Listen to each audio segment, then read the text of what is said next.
팰리세이드 파크 한인 2명을 포함해 뉴저지에서 다시 100명이 넘는 불법 체류자가 무더기 체포됐습니다. 남동부 지역의 최고 24인치의 폭설과 눈폭풍이 몰아치면서 피해가 잇따르고 있습니다. 트럼프 대통령의 대선 캠프와 러시아 간 연루 의혹에서 드러난 법적 문제와 관련해 공화당이 대통령 엄호에 나섰습니다. 뉴저지 한인회가 선거 공탁금을 $20,000로 조정하기로 결정했습니다. MTA가 어제부터 서비스 결함 때문에 불편을 겪는 승객들에게 보상 티켓을 제공합니다.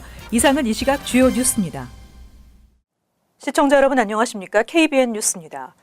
최근 뉴저지 주 검찰이 이민 단속 협조 금지 방침을 발표한 가운데 뉴저지에서 다시 100명이 넘는 불법 체류자가 무더기 체포됐습니다. 팰리세이드 파크에서 한인 2명도 체포됐습니다. 지난주 연방이민세관 단속국은 뉴저지주 전역에서 대규모 기습 단속 작전을 펼쳐 한인 2명을 포함해 모두 105명을 적발했다고 밝혔습니다. 이번에 적발된 한인 2명은 모두 한인타운인 팰리세이드 파크에서 체포됐으며 강제 추행과 상해, 향정신성 의약품을 유통시킨 혐의 등으로 인터폴에 수배된 상태였던 것으로 알려졌습니다.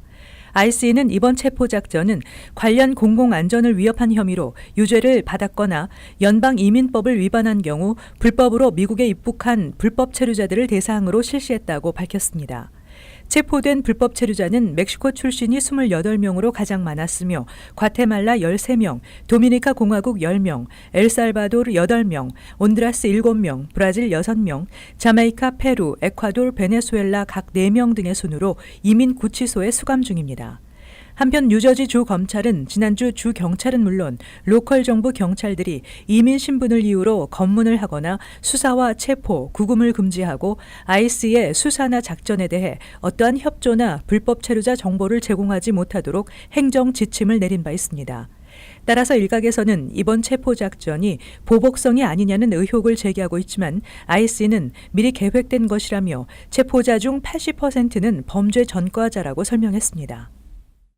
버지니아에서 조지아까지 남동부 지역에 최고 24인치의 폭설과 눈폭풍이 몰아치면서 수백 편의 항공기 이착륙이 취소되고 수백 건의 교통사고와 수십만 가구의 전기가 끊기는 등 피해가 잇따르고 있습니다. 보도에 이명주 기자입니다.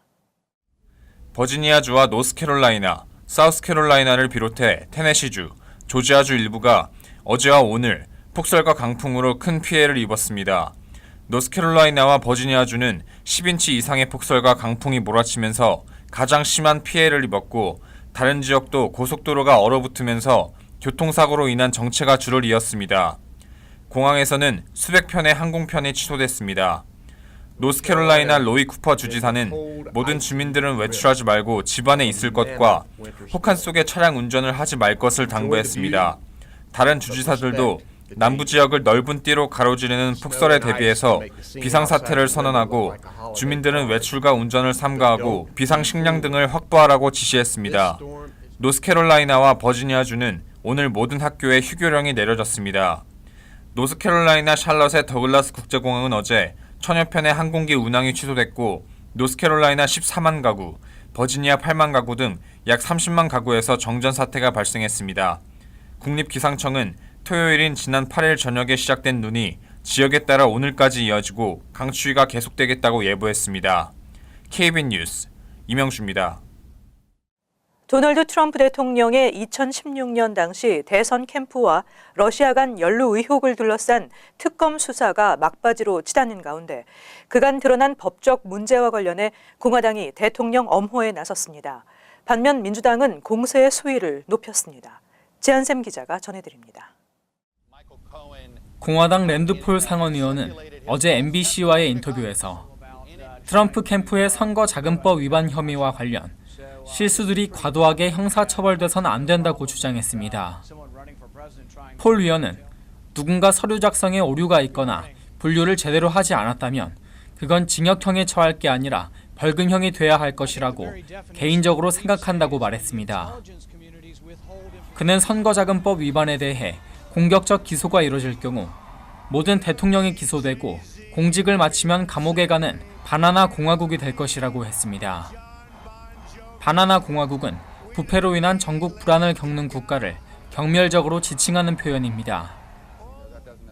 공화당 마르코 루비오 상원의원도 CBS와의 인터뷰에서 트럼프 대통령을 엄호했습니다. 반면 민주당 의원들은 공세 수위를 높였습니다.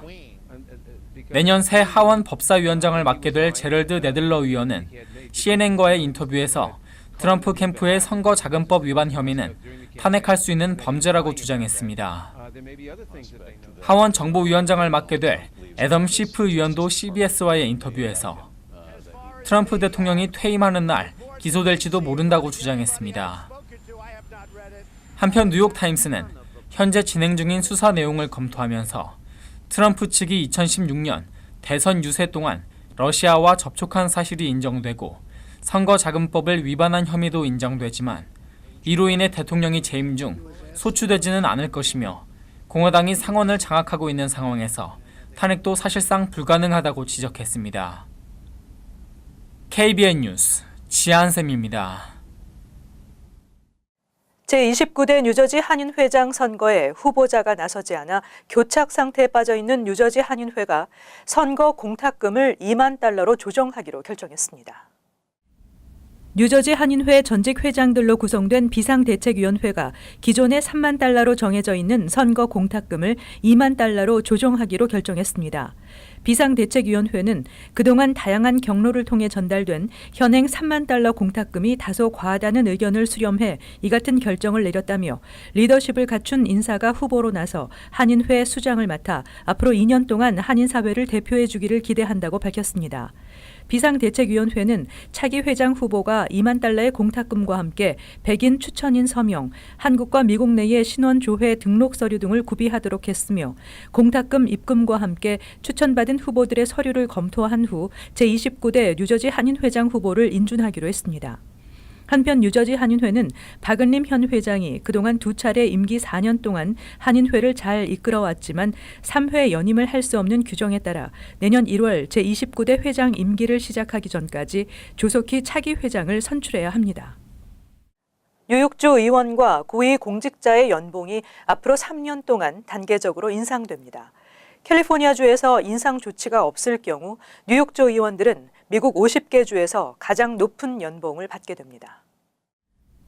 주정부 특별보수위원회는 주 의원과 주요 고위 공무원의 연봉을 앞으로 3년 동안 단계적으로 올려 오는 2021년까지 $130,000로 인상하는 안을 승인했습니다. 주 의원들은 현재 받고 있는 $79,500의 연봉이 2019년에는 $110,000로 크게 오른 뒤 2년간 해마다 $10,000가 추가로 인상돼 최종적으로는 2021년에 $130,000를 받게 됩니다. 주 감사원장과 검찰총장은 현재 $151,500의 연봉이 내년에는 $190,000로 오른 뒤 2020년에는 $210,000, 2022년에는 $220,000로 인상됩니다. 앤드류 쿠오모 주지사와 부지사의 연봉도 오를 것으로 보입니다. 쿠오모 주지사의 현재 연봉은 $179,000인데 2019년 $200,000가 된 후 이후 매년 $25,000씩 2년간 인상돼 2021년에는 $250,000가 됩니다. 또 이번 인상에 해당되는 이들은 개인적인 외부 소득이 오는 2020년부터는 연봉의 15%가 넘지 않아야 한다는 조항도 추가됐습니다. 의원들의 연봉 인상은 지난 1999년 이후 20년 만이며 이번 연봉 인상 혜택을 받는 공직자와 의원은 213명입니다. 주 의원들과 고위 공직자들은 내년 1월 1일부터 인상된 금액으로 연봉을 수령하게 됩니다. 미국 의료업계 종사자 6명 중 1명은 외국에서 태어난 이민자로 이민자들이 의료업계에 차지하는 비율은 높습니다. 그런데 트럼프 행정부의 이어지는 반이민 정책으로 미국으로 오려는 외국 의료 인력은 줄어드는 모습을 보이고 있어 의료계에 우려를 낳고 있습니다. 미국 의학협회 저널이 미국 내 헬스케어 분야의 외국 출생자 비율을 조사한 보고서에 따르면 16만 4천여 명의 의료계 종사자 중 16.6%가 외국에서 태어났으며 4.6%는 시민권자가 아닌 것으로 조사됐습니다. 특히 내과 의사의 경우에는 10명 중 3명인 29.1%가 외국 출생이었으며 치과 의사도 4명 중 1명꼴인 23.7%가 외국에서 태어난 이민자였습니다. 간호조무사나 가정방문 간호보조사도 외국 출생자의 비율이 23.1%로 높았으며 특히 비시민권자의 비율이 8.7%에 달했습니다. 또 약사도 외국 출생자 비율이 20.3%로 비교적 높았습니다. 지난해 이민정책연구소가 발표한 2015년 통계 분석에서도 의료계에서 이민자가 차지하는 비중이 17%였으며 특히 내과와 외과 의사 중에는 28%가 이민자였습니다. 한편 외국 출생 전문 인력에 대한 의료계의 의존은 갈수록 더 심해질 것으로 전망되고 있는데 도널드 트럼프 행정부 출범 후 잇따르고 있는 반이민 정책 시행으로 미국으로 오려는 외국 의료 인력은 줄어드는 모습을 보이고 있어 의료계의 우려를 낳고 있습니다. 이와 관련해 보고서는 인구 고령화에 따라 외국 출신 전문 의료 인력이 최소한 현재 수준 이상으로 공급되지 않을 경우 미국 의료 시스템에 큰 어려움이 닥칠 것이라고 경고했습니다. 메트로폴리탄 교통공사 MTA가 어제부터 서비스 결함 때문에 불편을 겪는 승객들에게 보상 티켓을 제공합니다. MTA는 서비스 결함 원인으로 하차하는 승객과 장애인이나 유모차 사용자들이 엘리베이터 오작동으로 불편을 겪게 될 경우 보상 티켓을 제공한다고 밝혔습니다. 또 최종 목적지까지 버스나 지하철 등 두 교통편을 이용해야 하는 경우 티켓을 2장까지 제공합니다. MTA역이나 버스 관계자에게 보상 패스를 발급받을 수 있고 48시간 내에 다른 지하철역과 버스에서 사용할 수 있으며 타인에게 양도는 불가능합니다. 레이첼 글레이지어 MTA 대변인은 보상 티켓에 대해 고객들의 필요를 충족시키며 시스템을 이용하는 고객을 위한 노력이라고 설명했습니다. 이에 대해 일부 MTA 사용자들은 보상 정책보다는 실질 서비스 개선에 초점을 맞추라고 지적하기도 했습니다. 연말을 맞아 각종 우편물들이 많아지고 있는 가운데 우체통 속의 우편물을 노리는 절도 범죄가 기승을 부리고 있어 주의가 요구되고 있습니다. 한인들이 많이 거주하는 베이사이드, 더글라스톤, 리틀렉, 프레시메도우 등에서 지난달 초부터 최근까지 총 5건의 우편물 절도가 발생했다고 111경찰서가 밝혔습니다. 지난달 28일에는 베이사이드 48 스트리트과 벨블러바드, 23일에는 리틀렉 60 애비뉴와 마라톤 파크웨이, 19일에는 어번데일 196 스트리트과 53 애비뉴, 5일에는 프레시메도우 73 애비뉴와 188 스트리트, 3일 리틀렉의 릴렉 파크웨이와 노던 블러바드, 그리고 브라움의 베일 레인과 스론힐 애비뉴 교차로에 있는 우체통들에서 체크가 도난된 후 다른 사람 명의로 현금화된 사례가 발생했습니다. 경찰은 인근 주민들에게 새로운 우체통이 설치될 때까지 우체통 사용을 피하라고 권고했으며 체크나 현금 등 중요한 우편물들은 우체통 대신 가까운 우체국을 이용할 것을 당부했습니다.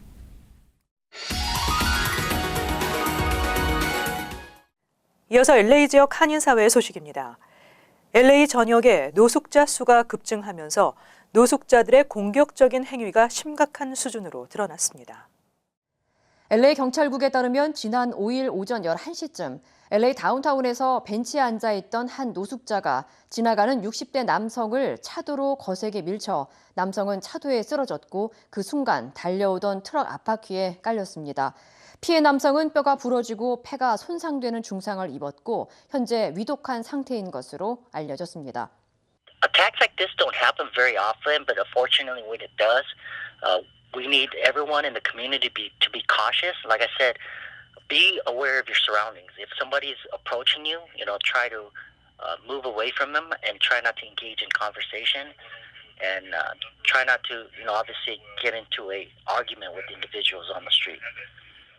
경찰은 체포된 용의자 41세 게럿 조셉 볼트는 살인 미수와 폭행 등 3개 혐의를 받고 있으며 유죄를 인정할 경우 최대 종신형에 처해진다고 전했습니다. 앞서 어제 사고 발생지 인근에서 또 지나가던 한 남성이 모녀에게 주먹을 휘두르는 사건이 발생하기도 했습니다. 한편 용의자에 대한 예비 심리는 오는 20일에 예정된 가운데 현재 용의자는 무죄를 주장하고 있는 것으로 알려졌습니다. 지난해 오렌지 카운티의 한 가정집에서 조카를 총격 살해한 혐의로 체포된 배은수 씨에게 징역 35년형이 선고됐습니다. 오렌지 카운티 스포리어 코트 판사 그레그 프리켓은 지난해 1월 브레아시 지역 주택 앞 차도에서 40살 된 자신의 조카 제니퍼 리 씨에게 총격을 가해 살해한 혐의로 재판을 받아온 배은수 씨에게 35년형을 선고했습니다. 앞서 배 씨는 지난 10월 조카를 숨지게 한 혐의에 대해 유죄를 인정했습니다. 지난해 1월 가족 모임에 참석했던 배 씨는 조카와 말다툼을 벌이다가 갑자기 조카를 향해 10발의 총을 난사했습니다. 이어서 간추린 소식입니다. 로메인 상추를 먹고 장출혈성 대장균인 이콜라이에 감염된 환자가 뉴욕에서 1명, 뉴저지에서 2명 등 전국에서 9명이 추가 발생했습니다. 현재 보고된 환자는 15개 주 총 52명으로 캘리포니아와 뉴저지에서 각각 11명으로 가장 많고 이어 미시간 7명, 뉴욕 6명 등 전국에 고루 퍼져 있습니다. CDC는 캘리포니아 중부 해안 지역에서 재배한 상추의 섭취는 여전히 주의해야 한다고 당부했습니다. 한국교육부가 오는 14일까지 재외 국민을 위한 학교 교육과 평생 교육 발전에 공헌한 재외 국민교육 유공 표창과 재외 한국학교 학생 표창, 해외 한국어 보급 유공 표창, 재외 교육기관 설립 관련 유공 표창 등의 후보자를 접수합니다. 후보자 추천은 추천 대상자 명부와 공적 조서, 장관 표창에 대한 동의서 등을 교육부 재외동포 교육 담당관에게 제출하면 됩니다. 앤드류 쿠오모 주지사가 뉴욕주 의회를 통과한 복권 당첨자 신원 미공개 법안의 거부권을 행사해 뉴욕주 복권 잭팟 당첨자들은 앞으로도 계속 신원을 공개해야 할 것으로 보입니다.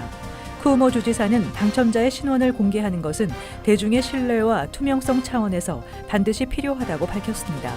현재 뉴욕주 법에 따르면 복권 잭팟이 터진 당첨자는 신원을 공개해야 하는데 동의해야만 당첨금을 수령할 수 있습니다.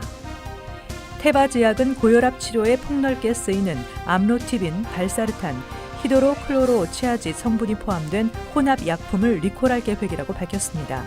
약 2주 전 인도 하이데라바드 소재 마일란 제약회사 공장에서 생산된 발사르탄에서 발암 물질이 검출된 뒤 나온 조치입니다. 테바제약사는 환자들에게 약품에 문제가 있었음을 인정하고 현재 배상을 준비 중이라고 전했습니다. 계속해서 환율과 증권 소식입니다.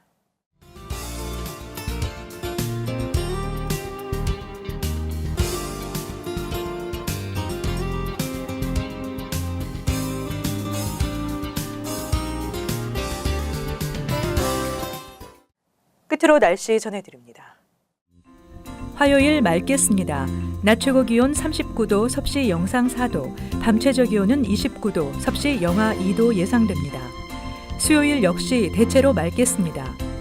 목요일 가끔 흐리겠습니다. 이상으로 KBN 뉴스를 마칩니다. 시청해주신 여러분 고맙습니다.